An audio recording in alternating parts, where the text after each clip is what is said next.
देखिए हर खबर यहीं पर, सब्सक्राइब कीजिए TV9 भारतवर्ष।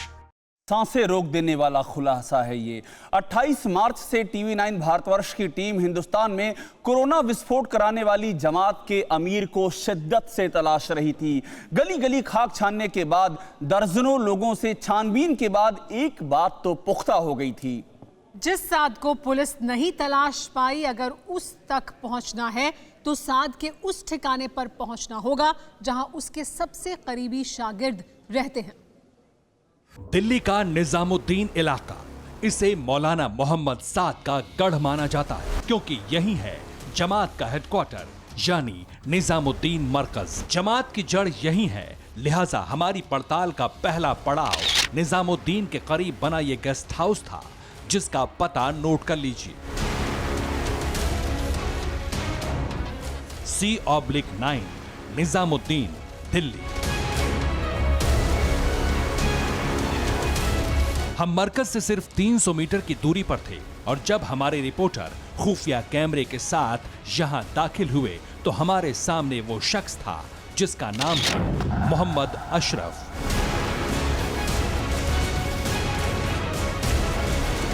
मोहम्मद अशरफ के बारे में हमें विश्वसनीय सूत्रों ने बताया था कि इसके पास भगोड़े मौलाना साद का पूरा पता ठिकाना है।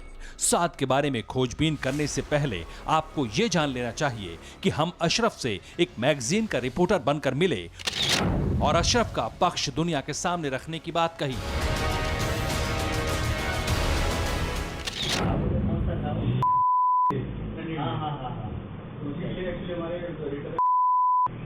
उनका कहना था कि आप ना रिपोर्टर जो है डरते बात करते नहीं किसी के पास, जो अपनी हवाई बातें लिखते हैं। अशरफ के साथ हमारी आधे घंटे की मीटिंग हुई। यकीन मानिए इस दौरान हमें साद के इतने गहरे राज पता चले जो आपको भी दंग करने के लिए काफी है।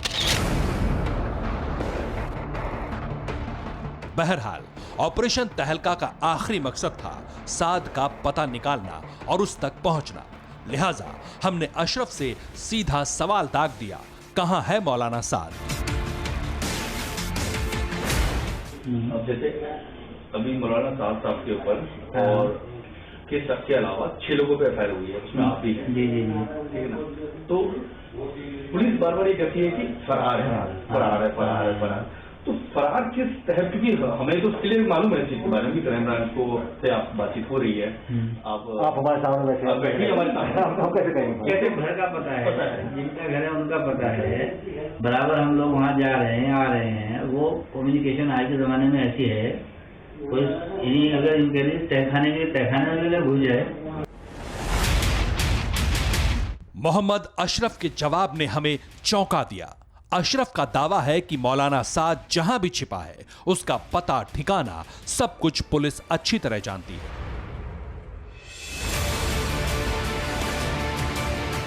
न सिर्फ पुलिस बल्कि इलाके का हर बाशिंदा जानता है।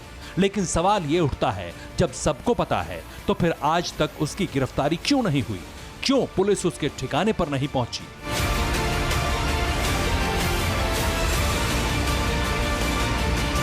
हालांकि साद से जुड़े इन सवालों का जवाब जानने से ज्यादा दिलचस्पी हमारी उस मकान नंबर को हासिल करने में थी जहां मौलाना साद छिपा है। अब तक की बातचीत में हम अशरफ का भरोसा जीत चुके थे। इस बीच हम ये जानना चाहते थे कि कहीं मौलाना साद के छिपने की वजह कोरोना तो नहीं है। मौलाना साहब से कि अभी जो उनको कोरोना कोई खतरा तो नहीं? नहीं, कुछ नहीं है, बिल्कुल कोरोना नॉर्मल है। बिल्कुल, मतलब कोरोना क्वारंटाइन में थे वो या नहीं थे? सर क्वारंटाइन में थे और बाकायदा परमिशन से थे। परमिशन। तो अभी एक जो रिपोर्ट आई है वो क्या आई है? पॉजिटिव, क्या नेगेटिव है। नेगेटिव है।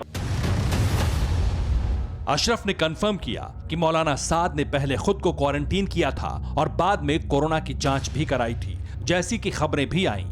इसका दावा है कि मौलाना कोरोना टेस्ट में नेगेटिव निकला, लेकिन फिर वो दुनिया के सामने क्यों नहीं आ रहा? अशरफ की बातों से साबित हो रहा था कि वो मौलाना का हर गहरा राज जानता है। तो हम मौलाना पर लगे आरोपों पर अशरफ की जुबानी मरकज का सच भी समझना चाहते थे।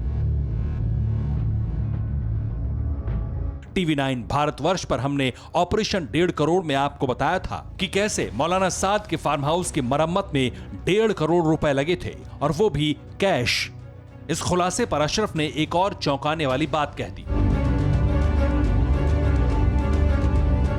वो रिकॉर्डिंग मुझे भेजी थी सुनने के लिए, जो टीवी पे चला है वो, जिसमें एक कॉन्ट्रैक्टर जो बता रहा है कि 1.5 करोड़ रुपए में मैंने उसका मौलाना साद साहब का जो फार्म हाउस है उसका जो है स्विमिंग पूल, उसके गार्डन, पूरे गार्डनिंग का 1.5 करोड़ रुपए खर्च हुए थे, और मुझे दिल्ली मरकज से कैश में मिला था पैसा। इसमें वो बोला, और मैंने वो, उन्होंने मुझे वो भेजा था लिंक, तो मैंने वो सुना था लिंक पूरा, तो उसमें वाकई में वो ये बात बोल रहा है कि जो है जो वहां पर मैंने ही स्विमिंग पूल बनवाया, मैंने ही पूरा गार्डन बनाया, मैंने ही पूरा पत्थर बनाया, और 1.5 करोड़ रुपए टोटल खर्चा।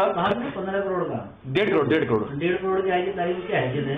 तो नहीं मेरी वही यही 5 एकड़ का बाग है वो, बिल्कुल, उसके अंदर उसको पूरा मेंटेन करना है। मुझे आज की तारीख में कैलकुलेशन बता दीजिए कि 1.5 करोड़ की क्या हैसियत है, कितना काम करेंगे आप? 1.5 करोड़ बिल्कुल नहीं, मैं उसी को 15 करोड़ तो निकाल रहे हैं, 1500 करोड़ तो निकाल रहे हैं। 1.5 करोड़ को इतना हैरत करके वो ऐसा कर रहा था, इतना बड़ा ऑपरेशन। उसने एक चीज ये बोला कि सोच लिया, और दूसरी बात में 1.5 करोड़ को आपको एक्सप्लेन कर 1.5 करोड़ क्या होता है अगर कैश में दिया, अगर हाँ ठीक है कैश में दिया, अगर उस बाग की 5 साल की आप इनकम को जोड़ लें कितना हो जाएगा?